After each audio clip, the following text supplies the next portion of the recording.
Today's khutbah is dedicated to some reflections and a reminder for myself and inshallah ta'ala all of you from Surah Al-Shams, which is one of the last surahs in the towards the end of the Mus'haf, and a lot of times these are the shorter surahs that we have our kids memorize. And the thing to note about these small surahs is sometimes the most complex and profound lessons of the Quran are encapsulated in the least words.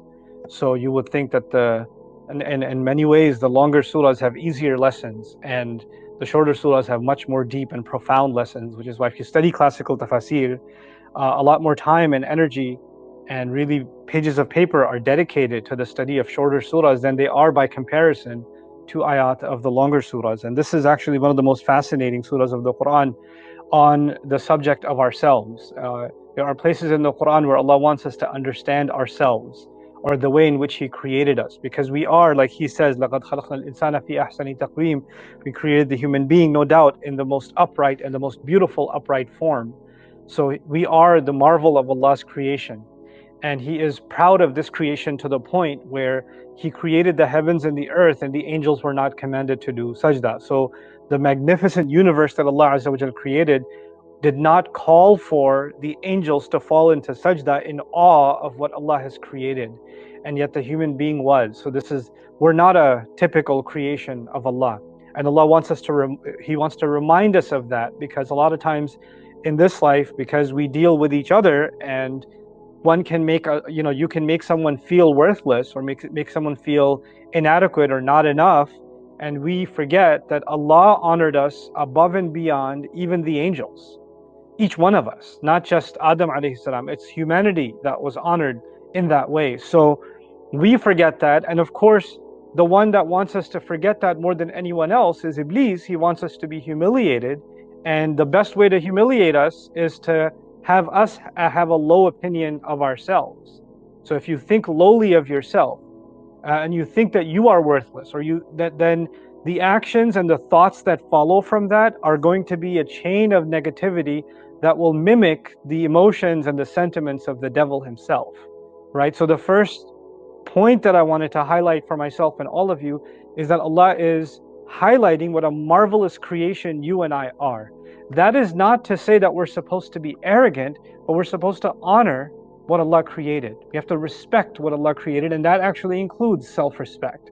Now, in this surah, Allah has taken quite a few oaths. And though I have talked, those of you that listen to me on a regular basis have heard me talk about Allah taking oaths in the Quran and how He swears by different things and what the purpose of that is.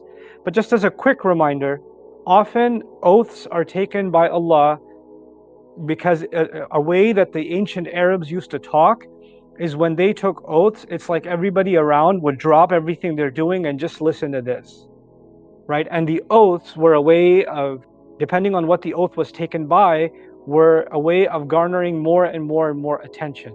In a sense, they were also giving kind of a hint as to what's about to be said.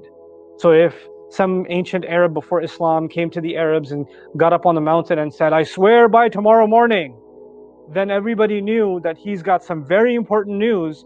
It's an emergency. We better drop everything. And I bet the news has to do with what's happening tomorrow morning. Right? So he hasn't told you anything yet. He just said, "I swear by tomorrow morning." But that tomorrow morning is an indication, a hint at what's coming. Right? So they say what you swear by, the muqsam bihi, and what you're going to talk about afterwards, the muqsam alayhi.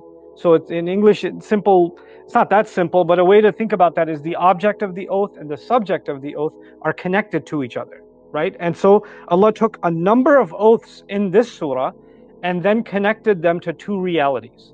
So there's it's quite a bit to think and talk about, and I know it's a lot to pack inside of a single khutbah, but I'm going to try to at least present a glimpse of what's being talked about here. Many years ago, I did a deeper study of this surah, and I'd like to invite you to listen to some of those lectures and do your own reading on this surah also.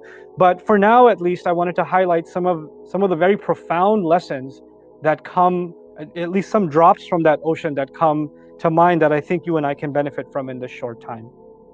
Allah says, وَالشَّمْسِ وَضُحَاهَا. I swear by the sun and it's the glory with which, the brilliance with which it lights up the morning. So it's morning brilliance. So the sun and its soothing morning brilliance. And duha is important because the sun at a certain time, and we know this really well out in Texas, and the ancient Arabs knew this way better than we did. The sun after a certain time is scorching, and it's not soothing, and it's not soft light, it's hard light. It makes you want to, squint your eyes. It'll give you headaches and things like that. It's torturous almost. But there's a time of the morning where the light of the sun is actually pretty soothing. And it has a calming effect on your surroundings. Those of you that wake up early and then you go outside in that morning, the sky is never as soothing and as calming, and the environment isn't as serene as it is at that time. And Allah says, I swear by the sun, meaning the brilliant source of light, and that soothing environment it creates, that soothing soft light that it creates in the morning. Wal qamari idha talaha, and I swear by the moon as it follows it, when it follows the sun. So he swears by the sun, and then he swears by the moon. And he described two different things. One, he said about the sun that it's soothing, and it's got this beautiful light, and it's a source of calm. And he talks about the moon, and he says, well, what I want you to think about when it comes to the moon is that the moon follows the sun.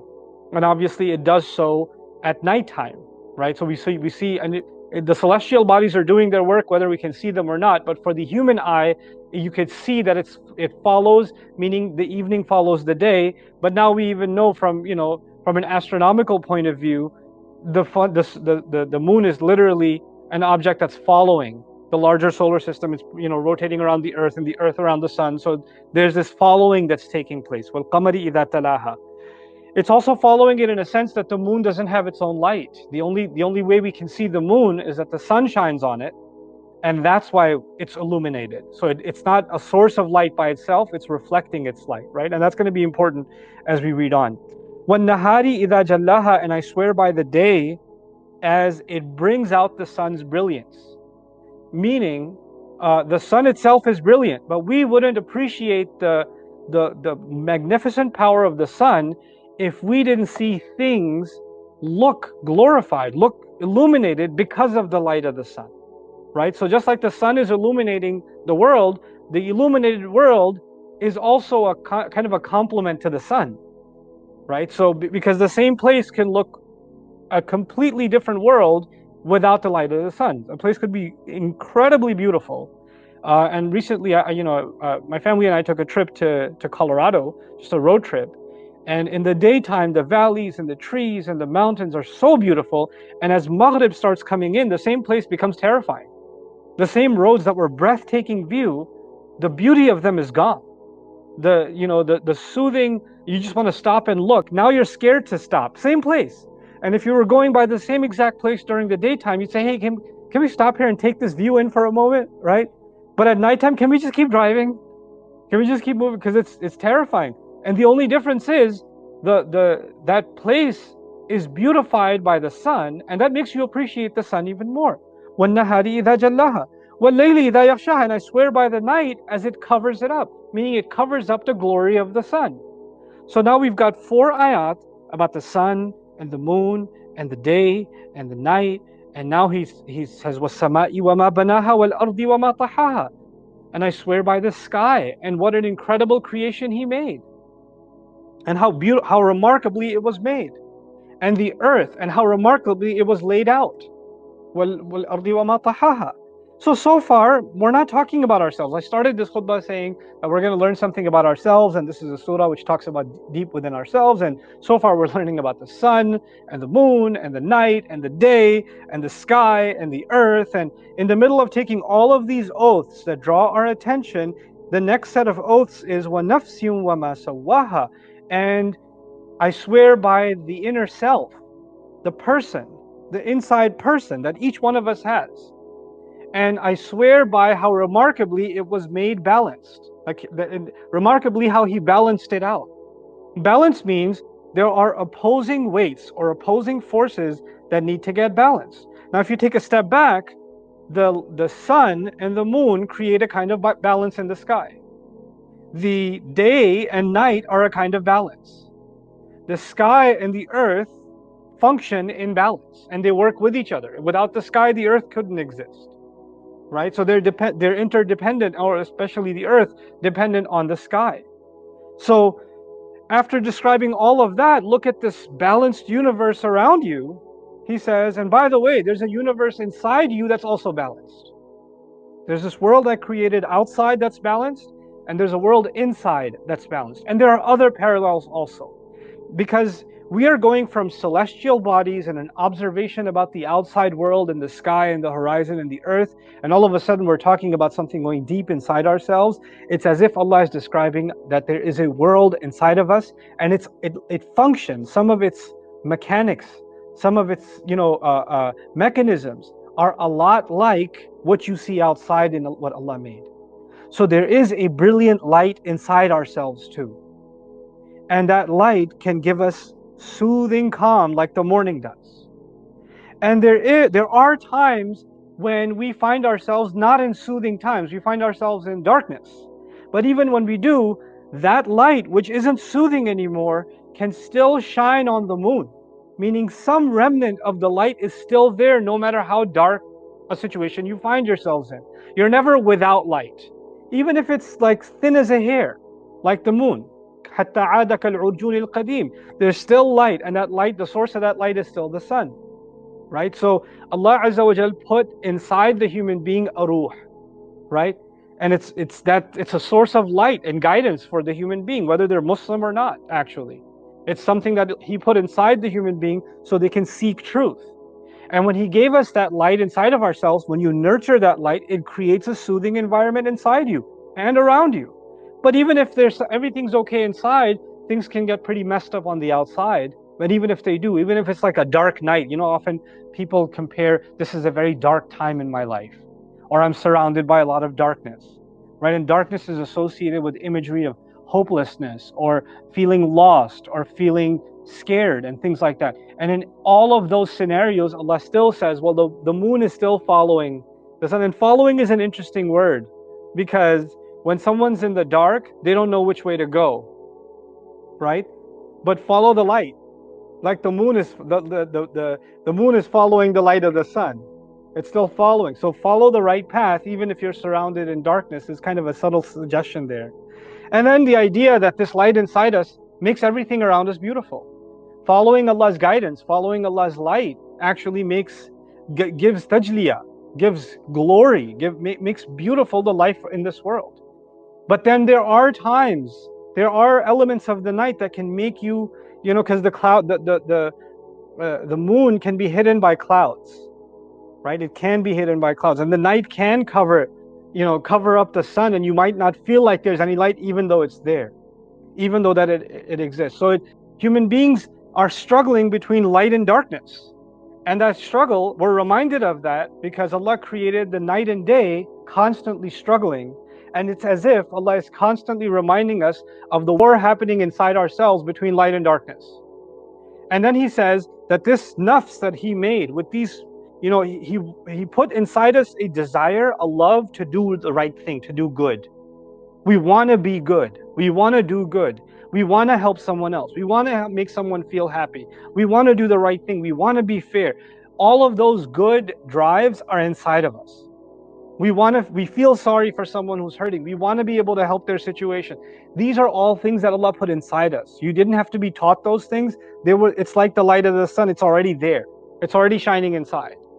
But then there's this other selfish side. There's this side that has very intense negative feelings. It has things like anger and sadness and jealousy. It has things like regret and hopelessness. There's all kinds of negative feelings. And they're the opposite of light. And these two things, Allah did not create us that we can get rid of one or the other. Like, why can't we always have light? Why can't we always just, be in a good place? You can't, because Allah didn't create just day. He created day and He created night. So He says, فَأَلْهَمَهَا وَنَفْسِ وَمَا سَوَى. It's incredibly balanced. Then He says, فَأَلْهَمَهَا فُجُورَهَا وَتَقْوَاهَا. And before telling us what this oath is about, He says, and speaking of this nafs, this inside self that you and I were given, this person inside that actually only you know, and Allah knows, nobody else knows that person truly. That's the conversations you and I have with ourselves are only known to ourselves. The thoughts that we entertain in our mind truly are only and only ours. And it's actually so guarded sometimes that we're terrified that somebody might know what we really think we're really thinking, what's going on in our head. It's a very private, secure place inside, deep inside of ourselves. What does he say about that place? He says, فَأَلْهَمَهَا فُجُورَهَا وَتَقْوَاهَا. So he inspired it, meaning this deep nafs inside, he inspired it with its ability to explode, with fujur, wa taqwaha, and an ability and a desire to protect itself and to be safeguarded. So, and by the way, explosion is the opposite of being safe. Those are two opposing forces. And what does fujur mean? Fujur actually is, you don't have to know a lot of Arabic to know that, but even if you know anything about the prayers, the morning prayer is called what? It's called fajr, from fujur. Why? Because the light explodes out of the sky. It tears through. So, you know, in fajr or infijar is used, you know, إِذَا السَّمَاءُ انْفَجَرَتْ, when the sky is going to explode open, Judgment Day. A fajr, they commonly translate fajr as a sinner, but fajr actually means someone who's impulsive, whose feelings make them explode into action, whose feelings make them explode and say whatever words came in their mouth. They have no reservation. They don't hold back. Like you see an open, empty highway, and you've got a car that can go fast, and your foot just kind of floors it on the accelerator. But then, long in the distance, you see red and blue lights flashing, right? And you haven't, and all of a sudden, taqwa kicks in. فَأَلْهَمَهَا فُجُورَهَا وَتَقْوَاهَا.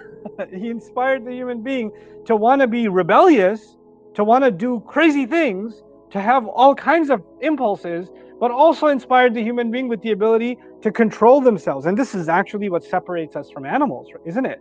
Because an animal can see a prey, and if it's hungry, that's it. It's attacking. It's going to rip through that prey. But a human being can desire something and then put other brakes in place. A disbeliever can put brakes on, like, oh, well, is that against the law? Is anybody watching? Is there a security camera? And they'll want to do it, but they won't. But for a Muslim, even if there's no security cameras, there's still security cameras, right? There's still angels recording, kiram and katimin. There's still Allah watching, and that puts us to a stop. But that's still taqwa in the end of the day. There's a spiritual taqwa, but there's also other kinds of taqwa that other human beings exhibit. It's not taqwa of Allah, but it could be taqwa of the law, or taqwa of a security camera, or taqwa of other social or emotional consequences. It's still taqwa of that kind, right? But that's what Allah put inside of us. Now, so at the end of all of that, it's like the climax of all the amazing things Allah created: the sky, the earth, the night, the day, the sky, you know, the sun, the moon. All of that is the climax of it all is the ultimate example of balance, the human being. And I don't want you to think about the philosophical entity human being. I want you to think about yourself, and I think about myself. Allah is claiming that you and I were created with an incredible ability to be balanced. He's made that claim. And He's compared our capacity to be balanced with the balance that He created the sky and the earth with. The balance with which the harmony with which He created the sun and the moon. He gave us a light inside us that can be so soothing and calm, like washamsi, you know, washamsi wa duhaha. He put that inside of us. We have an ability to be at peace inside ourselves. Now, when you hear that, you're like, but I'm not at peace. I'm pretty angry. I'm pretty upset. You know, and I have so many, and those emotions are all real. Those are darknesses that exist.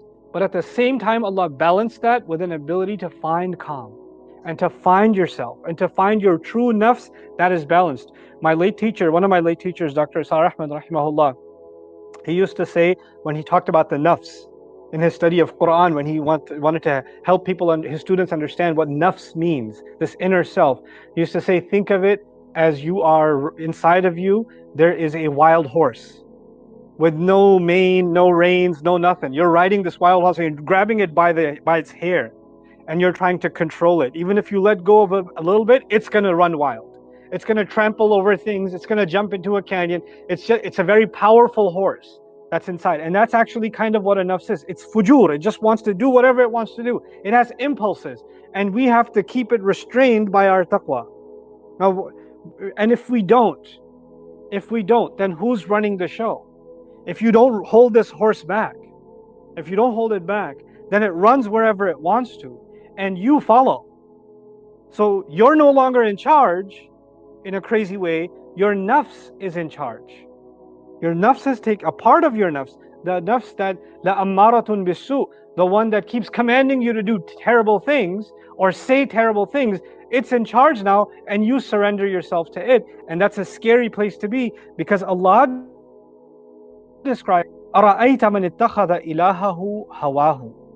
Have you seen someone who takes their own inner feelings, what they desire, and turns them into their God? That doesn't mean that they worship. I've talked about that to you guys before. That doesn't mean they worship their desires. That means they surrender to them. Whatever their feelings tell them to do, they do. If their feelings tell them to say horrible things, they say horrible things. And even after they say horrible things, okay, fujuraha, but then there's taqwaha, right? Okay, I just said something horrible. I take that back. Or I'm so sorry I said that. Or I shouldn't have said that. Regret or remorse, or let's take it back. No, this horse is running wilder and wilder. So even after you say something crazy, instead of taking it back, yeah, I said it, well, I get to say that because I felt that way. And my feelings are real. And my feelings justify. Hold on a second. No, not you, not I, not anyone else. Not anyone else will be able to stand in front of Allah and say, I said this horrible thing, or I did these terrible things because I felt like it, because my feelings told me to. Obviously, every sin happens because of feelings. Obviously. And this is not for you to go criticize someone else, or you to correct someone else. This is a reminder to me, for myself, and to you for yourself. What is it that Allah Azza wa Jal is going to ask us about? Inna sam'a wal basara wal fu'ada kullu ulaika kana anhu mas'ula. The hearing, the seeing, and the heart that loses control, the inflamed heart, they will all be questioned. Yes, you'll have overwhelming emotions, but were you able to have taqwa, or did you let them explode? Did you allow fujur, or did you have taqwa? Because I gave you the power to have both. فَأَلْهَمَهَا فُجُورَهَا وَتَقْوَاهَا. And now I come to the conclusion of these statements. What Allah Azza wa Jal says in the 9th and the 10th ayah of the surah, قَدْ أَفْلَحَ مَنْ زَكَّاهَا وَقَدْ خَابَ مَنْ دَسَّاهَا. And that's going to be the end of what I share with you guys. The person who was able to cleanse themselves, clean themselves. What does that mean? That this nafs, every time it heads towards something bad, it gets dirty. Every time it explodes with impulse, it gets dirty. Every time it follows its feelings, it gets dirty. And you have to clean it up and clean it up and clean it up. You know, it's in nature, Allah Azza wa Jal did not create anything that stays clean on its own. You leave your car outside, it's going to get covered in dirt, even though you cleaned it.